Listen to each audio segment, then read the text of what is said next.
Morning. Small but mighty crowd on this gorgeous Sunday. All I know is I feel better. I can sing again, y'all. I'm so excited. We're going to go ahead and stand up and open the service with Unity on the Mountaintop. And again, thank you to the loving people who supported me on this journey to get better. So I'm glad to be back. I missed all of you.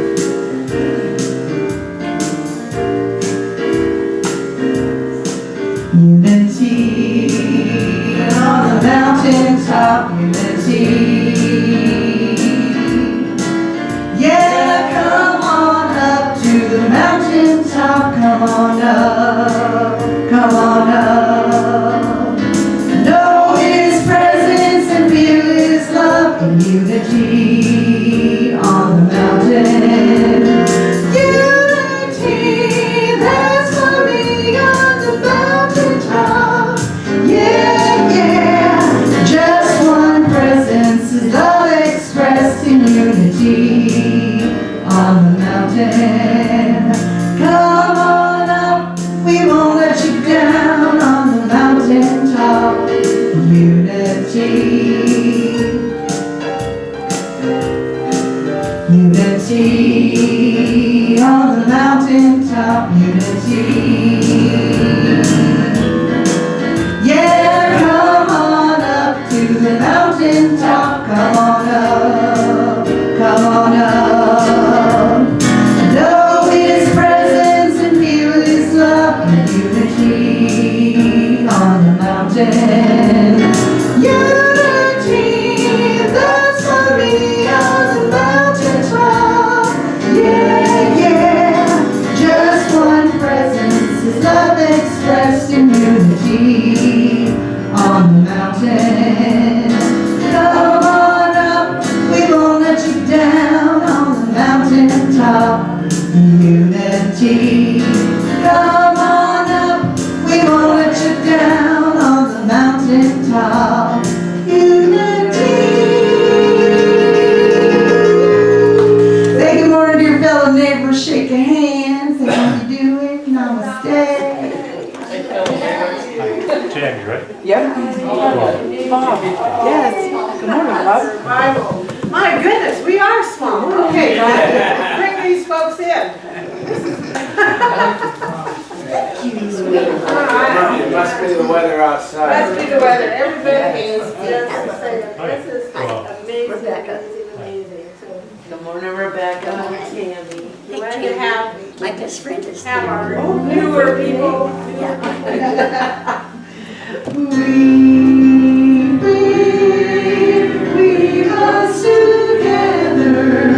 Weave us together in unity and love. Weave us together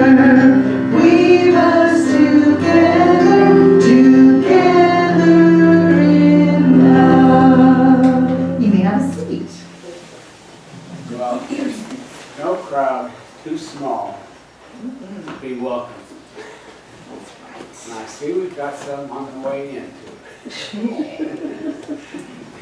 This is a crowd at which one person magnifies the increase. Anyway, okay, let's turn to our opening statement. There is only one presence and one power in my life and the universe, God the good. I was thinking about the Christ candle this morning in prayer and reminding myself that probably everybody in here, all 20 of us or 30 of us, I'll add some,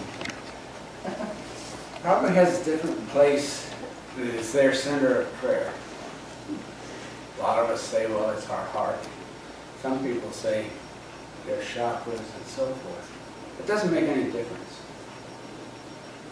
It's that place. And that's where we go to remind ourselves of our Christ-ness, if that's a word, even if it isn't, I just. It's word now. So that as we go through this service and we take our breathing and we breathe into that space as we go through the various parts of prayer and allow our prayer to carry us from there.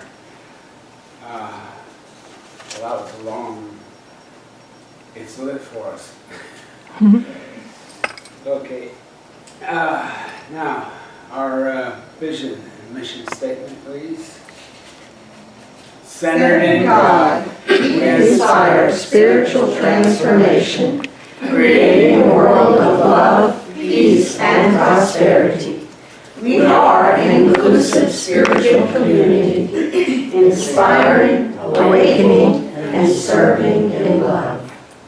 And in that mix that is us, there is the child in us. And in this particular case, we're going to bless our children in each of us and then expand it out to the children that we know and the children of the world. Let us say the children's blessing. We love you, we bless you, and we behold the Christ in you. We accept you just the way you are. Walk in beauty. You are divine. And go ahead and stand up. We're going to sing this beautiful song. I'm here to remind you by David Holmes. Kind of reminding us how wonderful we are.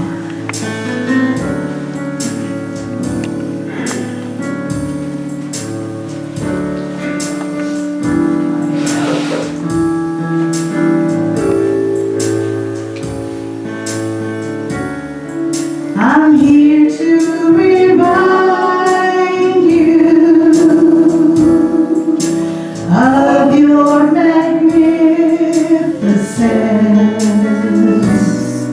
to help you awake to all the wonder you are. I long to show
to help you awake to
the prayer box.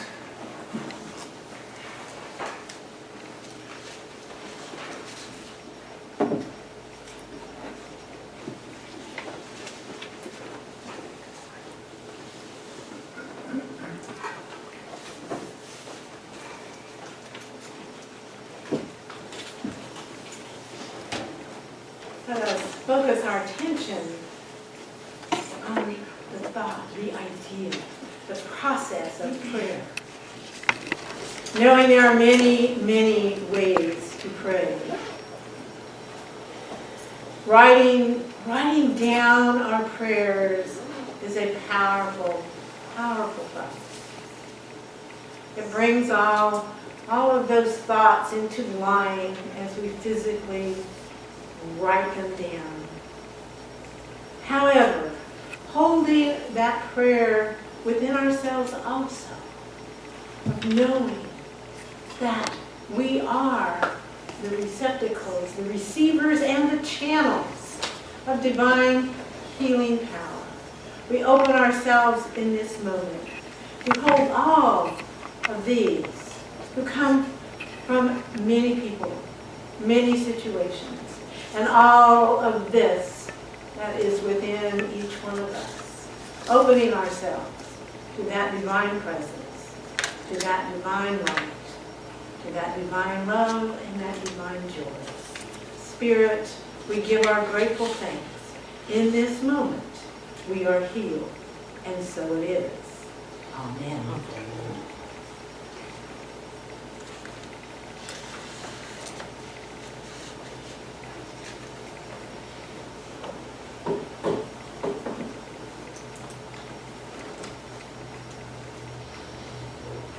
Now let us have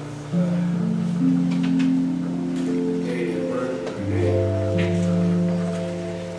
Today's daily word is whole. I accept wholeness as the divine blueprint of my being. Wholeness is the divine design of my being. When I align my thinking with this truth, I invigorate wholeness in every atom and cell. Myrtle Fillmore wrote, God is the one perfect life flowing through us. God is the only reality of us. All else is but a shadow. I focus my awareness on patterns or beliefs that are not part of God's will for me. I bring negative self-talk and doubt out of the shadow and release them into the light of transformation. Releasing lifts my consciousness to a new expectancy of wholeness. I speak words of truth, love, and gratitude to my body. My whole being, body, mind, and spirit, responds to divine life. I am renewed. And from Luke 11:36. If then your whole body is full of light, with no part of it in darkness, it will be as full of light as when a lamp gives you light with its rays.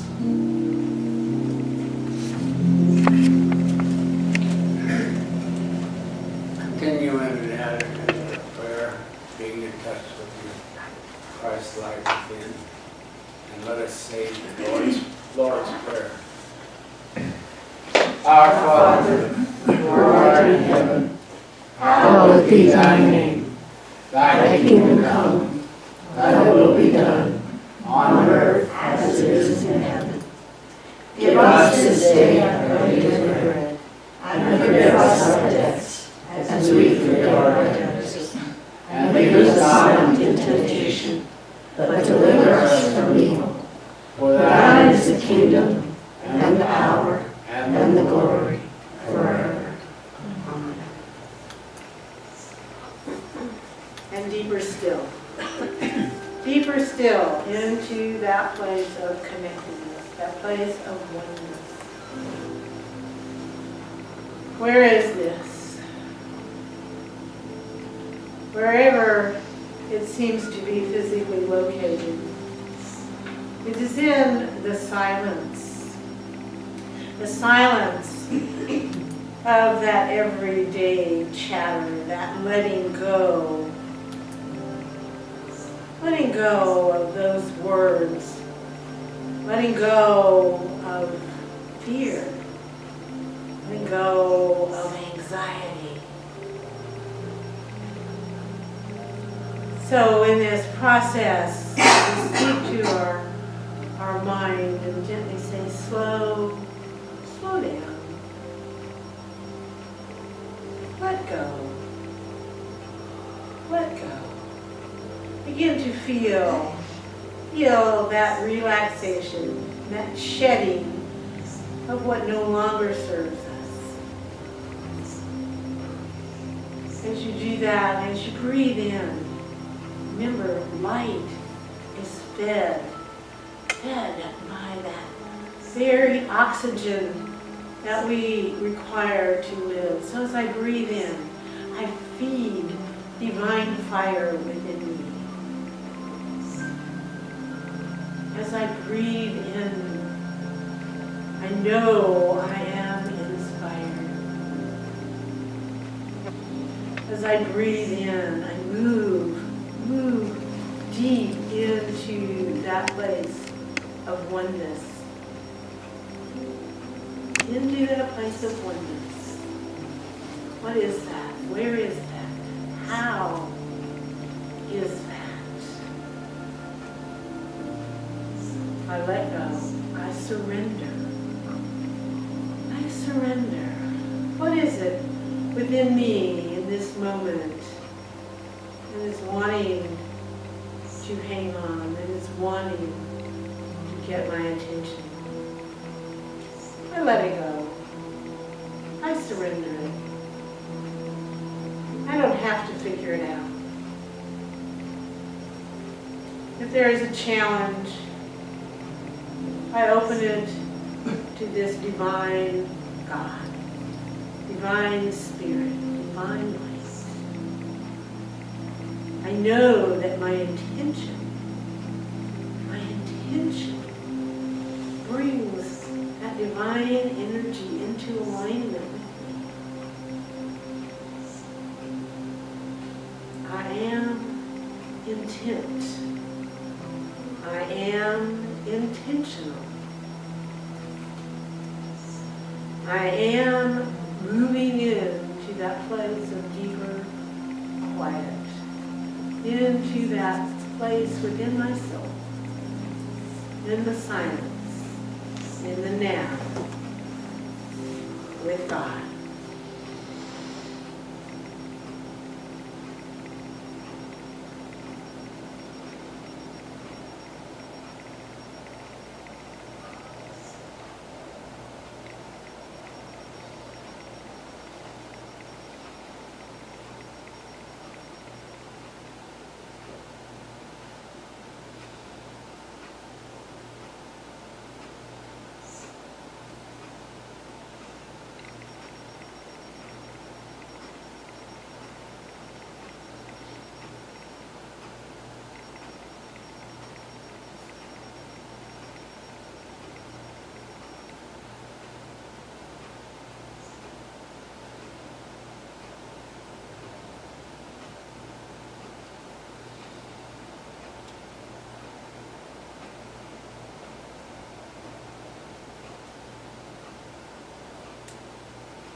Spirit, in this place of awareness of our oneness.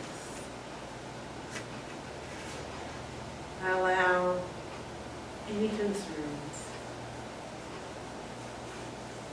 I just allow. I allow and I let it go.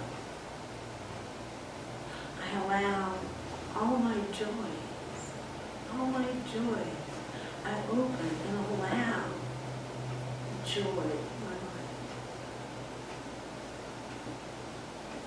In this oneness with you, I expand. I become that Christ light.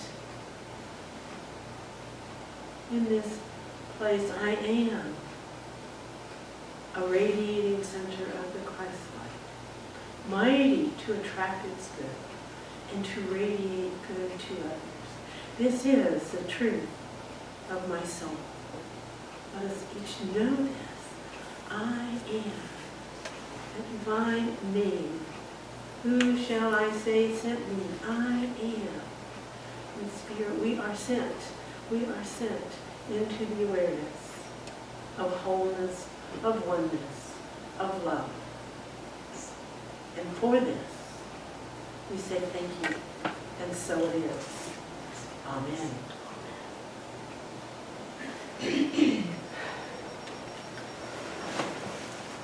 Amen. Hello. We are all here, having done many things during this week. Wow, tell everybody what 30,000 pounds of potatoes looks like. 20 tons. A lot of potatoes yesterday at the great potato drop at Faith Presbyterian Church.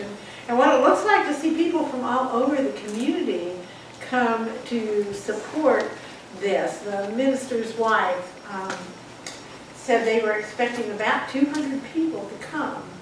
And many of those were coming also from the various food banks around. So I was wondering, okay, and I even asked somebody, okay, here is this huge semi-truck where they were taking off these big pallets of potatoes. And I said, well, now, what happens to the bags, you know? Will they go back on and the truck takes them away and this? And she said, oh no, people will come. So the people were coming from the various food banks and they were disappearing. The bags of potatoes were disappearing as quickly as we were filling them up. Somebody would say, oh, I came to get 70 bags. Oh, I came to get 50 bags. I came to get 100 bags. So just watching this process of seeing that divine flow of good. This is just really, really amazing. And since there were so few on the ground, I'm going to stay here, stay close. Come down, Barry and Cliff, if you want to come down, feel free to do that.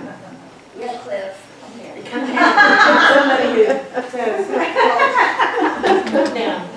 Come down. So I want to remind us, so last week we had this wonderful guest speaker and we had all kinds of amazing things. But the week before that, I began this series on the parables, and I began with that particular parable, not because it was the first parable in the series, it was actually the third, but because it had the key. Jesus said, here's why I am teaching in parables. Now, he'd done several now, his disciples have come to him and said, well, why do you do it this way? And this is what he says to them. And so I'm going to keep reminding you of this as we go through this series. Because the knowledge, the awareness of the mysteries of the kingdom of heaven has been given to you, but not to them. Now what does that mean? And how does that knowledge get given to us? And it is because we desire it. We're open. We are willing to accept that. And he goes on to say, whoever has will be given more. And they will have an abundance. So what is that? Awareness. The more I have this awareness of the kingdom, the more this comes to me. But whoever does not have this awareness and understanding, what they do have will be taken away from them. And we may, each one of us, have experienced that in our lives. Okay, I came to this place, I understand. And and I moved forward and I had miracles happening in my life. And then, I got busy and I forgot and they began to disappear. So I lost that awareness, and then what I had was taken away from me. So he's telling us, you have to stay in this place of awareness. And he says, though seeing they do not see, though hearing they do not hear or understand. Otherwise, they might see with their eyes and hear with their ears, and he's, my inner eyes, my spiritual ears, and understand with their hearts and turn, and I would heal them. I would heal them. So hearing with that inner process. So through all of these, it's to hear, what am I being led to hear? What's being woken up in me that I had once forgotten? So this is the first parable in the series. So now pay attention, because in metaphysical interpretation, this is not Jesus telling a story out here for those out there. We are the story. We are all parts of that story. So this is from Luke 7. Now one of the Pharisees, you are a Pharisee, invited Jesus, you are Jesus, to have dinner with him. So he went to the Pharisee's house and reclined at a table. When a woman who had lived a sinful life in that town learned that Jesus was eating at the Pharisee's house, she brought an alabaster jar of perfume, and as she stood behind him, at his feet weeping, she began to wet his feet with her tears. Then she wiped them with her hair, kissed them, and poured perfume on them. Did anybody see that picture of the Pope this past week? Well, I just saw it this past week. I'm not sure exactly when it happened. But kneeling at the feet of a Muslim refugee and washing his feet and actually kissing his feet. What does that mean? What is that symbol of going to somebody's feet, this which cares, and humbling ourselves to kissing somebody's feet? What does that mean when you do that genuinely? When the Pharisee who had invited him saw this, he said to himself, if this man were a prophet, he would know who is touching him and what kind of woman she is, that she is a sinner. Jesus answered him, Simon, I have something to tell you. Tell me, teacher, he said. 2 men owed money to a certain moneylender. One owed him 500 denarii and the other 50. Neither of them had the money to pay him back, so he canceled the debts of both. Now which of them will love him more? Simon replied, I suppose the one who had the bigger debt canceled. You have judged correctly, Jesus said. Then he turned to the woman and said to Simon, do you see this woman? I came to your house. You did not give me any water for my feet, but she wet my feet with her tears and wiped them with her hair. You did not give me a kiss, and this woman, from the time I entered, has not stopped kissing my feet. You did not put oil on my head, but she has poured perfume on my feet. Therefore, I tell you, her many sins have been forgiven, for she loved much. But he who has been forgiven little loves little. You begin to see a story here. And you think about what this is about now. Remember I said you're all the characters, you're everybody in this story. So what is the story focusing on? It is focusing on forgiveness in many, many, many different ways. And Jesus is teaching us, those who understand this will become masters at living in this life, whatever that means. And that forgiveness, this is the first, absolutely the first parable, and forgiveness is the key. And remember, at the end of all of these parables, at the end, coming close in his life, Jesus said, the things I do, you will do, and more also. And the teachings how to do this are in the parables, beginning with forgiveness. So, in this metaphysical interpretation, let's think about this. So, I told you right off the top, you're the Pharisee. So what is a Pharisee? One who observes the letter of religious law, but not its spirit. lacking in understanding of the truth. So observes the letter. So how does that figure into us? How many of us have read all the books? Oh, I've read the Bible 3 times through, you know? Oh, I've read all these books. I've took all these classes, you know, and here it is. It's still right up here. This is the only place it goes. So we have head knowledge, but not heart experience. We're the one who judges. So the Pharisee is the one who said, that woman, she's a sinner. So that part of us that looks both out there at situations, but also in here. You know, all of this, when I say we're all of these characters, we're all these characters inside of us. And so that's that part of us that looks at the part of us that has fallen short and doesn't seem to go anyplace and says, that's a sinner. That's a sinner. Making that judgment call. But then, who else are we? We're also the master teacher. We're also Jesus. And we are the Pharisee who invited the master teacher into his house. Now through the story we know that he was not in that place of total acceptance and loving of that, but he did that step. He made that step. He invited that master teacher. So we've invited that master teacher within us, that divine spirit, opening us up. So within us, so now we have both. Here's the part who's done all the learning, got it all in my head, and now we're inviting that divine light to come into us. And we're the woman. We're the woman. We're the woman who came in and obviously by her behavior knew where her failings were, where her shortcomings were. And she came in and she came into the master teacher and she did the things at that time that showed, I'm humbling myself. I'm letting myself go. The alabaster jar of perfume, that was not something cheap. So she gave of her material goods to bring and to use it, to share, to show her love of the teaching. So there's that part of us who knows, okay, I really need to make this connection with this divine in my life. So we're all of these characters here. And then we are all, okay, the parable itself. So that first part, that was a situation. So that was real. That was happening in real time. So now the parable, so here was the money lender. So we're the money lender.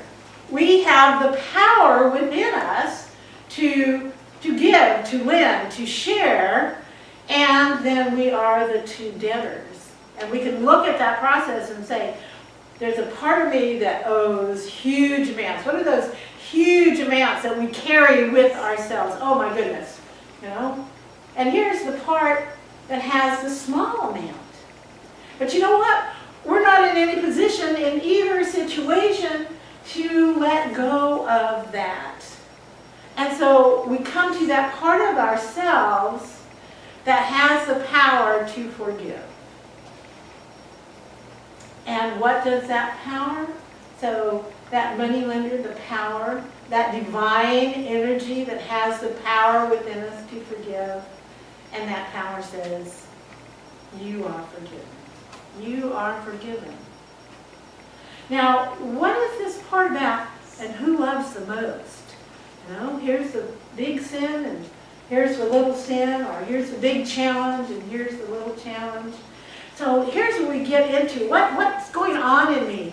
How am I managing to forgive myself? And you notice I'm really keeping the focus on in here, but it's also out here too. What are the situations out here that I need to forgive? What are the big situations? What are the situations? Have you ever said this to yourself? That person doesn't deserve to be forgiven. And what is happening when we are in that place, and you put it into the context of this story? Is my unforgiveness hurting that person? For the most part, if it's really bad, that person neither knows nor cares. Your unforgiveness is doing nothing to punish that person. But who is receiving the punishment? Who is being blocked from that connection with the divine process. So here's the biggies out there. Then there's all the little ones. Now I have to tell you, it's all this little stuff that I'm having the trouble forgiving myself for. You know, the big ones I've worked on and I've asked, and sometimes there's been a couple I say, okay, God, I really want to do this, but I'm not capable. You're going to have to do it through me. And guess what? Over time, that happened. But now here's all this little stuff, all the stupid things. Nobody even knows that I have experience. And boy, do I sit around and beat myself up with that. And what does that do to that connection, to that energy? Oh, it's no big deal. Well, you know what? All this little stuff adds up usually to be a lot more than one big thing. So we need to be looking at that process and how we look at that. But you know, what is this? So this woman is a sinner, and what do we do? And we say, oh, here's something that I've done. This is a sinner. What does the word sin mean? Now, some of you have heard this many times, and others. Short of the mark. Falling short of the mark. It's an archery term. So, and how short of the mark are we? Well, we don't even really know unless we're paying attention. Am I just outside the bullseye, or I haven't even hit the target?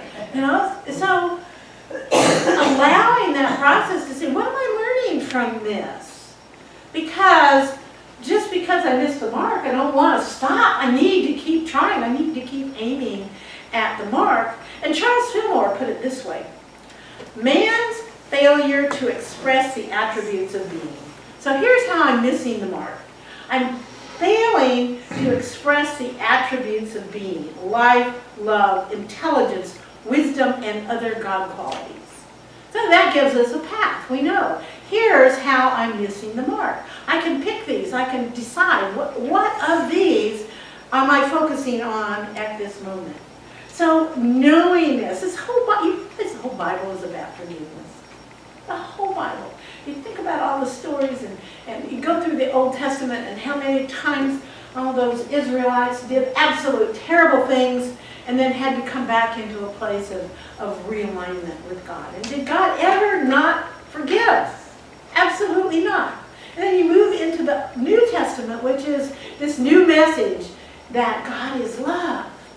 And again, it focuses more personally then on our divine connection. So, you know, I'm asking you, what are your eyes seeing, and your ears hearing, in your heart? What are you taking in? And how do you get that? And what happens? Okay, you come here, come maybe to our discussion class and you learn, you come on Sunday morning, you have books, you come on Wednesday night to the Course in Miracles. You know, how are you taking that in? How are you hearing that? How are you making use of that? And then last week, those of you that were here, Lisa and Bill, really talked about the whole tithing process as the path, or a path, to abundance. And that is absolutely true. However, forgiveness is the key to that path. I can give and give and give, and if I'm not in that place of forgiveness, and guess what? Jesus says the same thing here. You have heard it was said to people long ago, you shall not murder, and anyone who murders will be subject to judgment. Makes perfect sense. But I tell you that anyone who is angry with a brother or sister will be subject to judgment. Anyone who says to a brother or sister, Raka, is answerable to the court. And anyone who says, you fool, oh boy, does that hit home? Where do we say, you know, all this other go, how many times do we say to ourselves, you're such a fool, Carol. You're such a fool. Or we look out there, and depending, we might not say it out loud, that person is such a fool. Such a fool.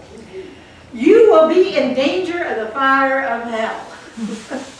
What does that mean? What is that hellish place? It's a place of disconnection, that we cannot be connected to the divine when we're in that place of telling ourselves bad things, or thinking bad things, or saying bad things about other people, because that creates separation. And the only time we are connected with God is when we are in that understanding that we are all one.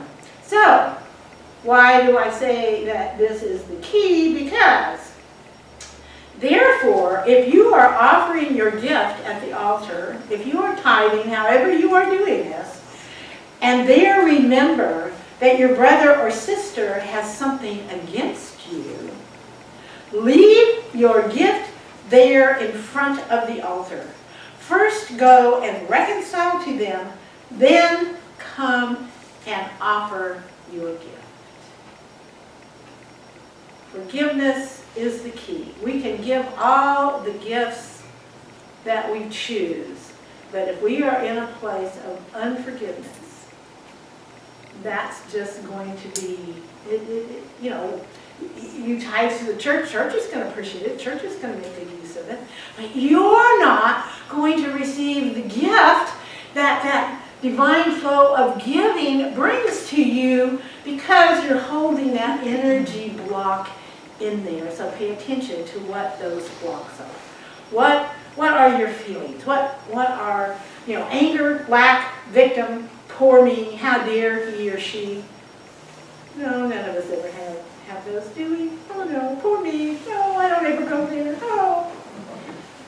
So we miss the good things that are going on. So it stops that whole energy flow. So I have a little story I want to share with you. To me, it seems to feel into this because it is this flow. So a couple of weeks ago, I got a really nice check in the mail from a friend.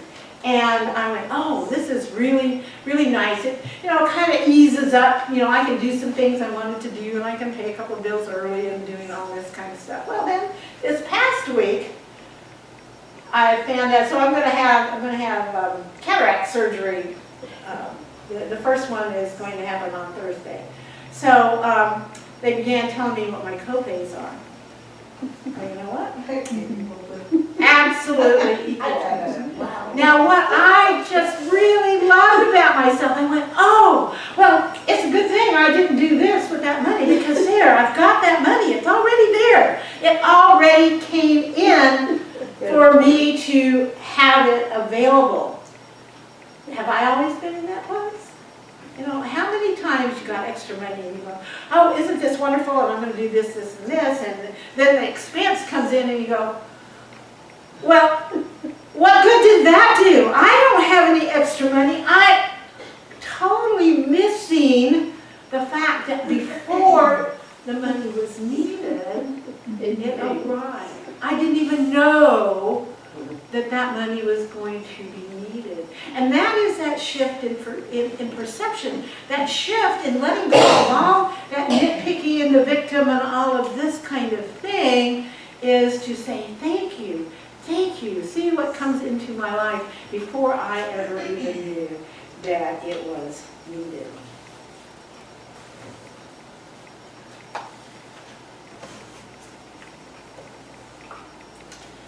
So I talked about the different sizes in forgiveness things. But you know that in reality there is no difference. There's no, if I forgive a little thing, it's not less than this big one over here that maybe I haven't forgiven yet. So when I begin my forgiveness process, when I begin in there, you know, look at what comes to mind, what is presented for me to forgive. Let me start where I am and realize if it's a bunch of little stuff that's coming up and you are moving through that and going, oh, this feels so good. There's an umbrella effect. The more I forgive, the easier it is to forgive. And I may discover that in forgiving all these little things, because they were there and presented for me, that the next time I check in with this situation, with this person, I'm going, wow, I have let go of that. And how do we know we have forgiven somebody or something? It's not because we have forgotten it. It's not because we're going to allow them to get away with it or whatever. It's because I no longer have an emotional attachment to that. I am no longer angry. I am no longer frightened. I am no longer the victim. I can look at this situation and do whatever needs to be done by me, which may be something or, in many times, nothing. So begin the forgiveness process wherever you are, and know you have invited the Christ in. Wherever you are as a Pharisee, as a person who's learning, and let's not put that Pharisee down. A Pharisee's done a lot of work, that has learned and grown and knew enough to invite the Christ in, and to allow that, to love that part of us, to allow that healing process to take place within you. And in closing, here's something that Charles Fillmore had to say. It is through forgiveness that true spiritual healing is accomplished. Forgiveness removes the errors of the mind, and bodily harmony results in consonance with divine law. So it is forgiveness that brings true spiritual healing.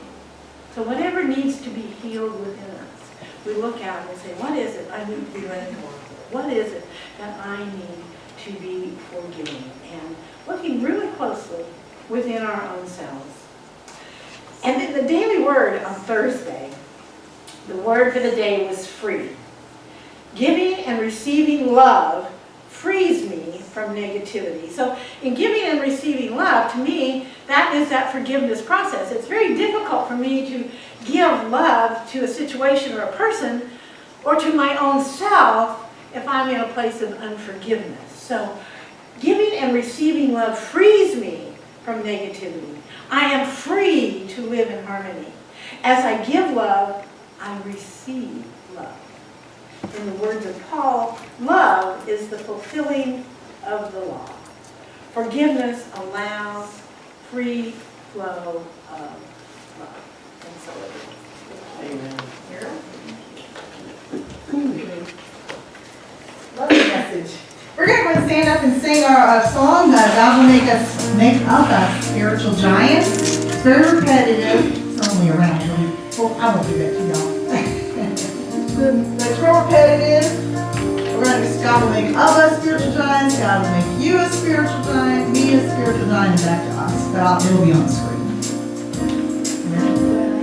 God will make of us spiritual giants. God will make of us spiritual giants. Can you feel the power moving? Can you feel the power moving? Now is the acceptable time. Now is the acceptable time. So sing. God will make you a spiritual giant. God will make you a spiritual giant. Can you feel the power moving? Can you feel the power moving? Now is the acceptable time. Now is the acceptable time. God will make me a spiritual giant. God will make me a spiritual giant. Can you feel the power moving? Can you feel the power moving? Now is the acceptable time. Now is the acceptable time. God will make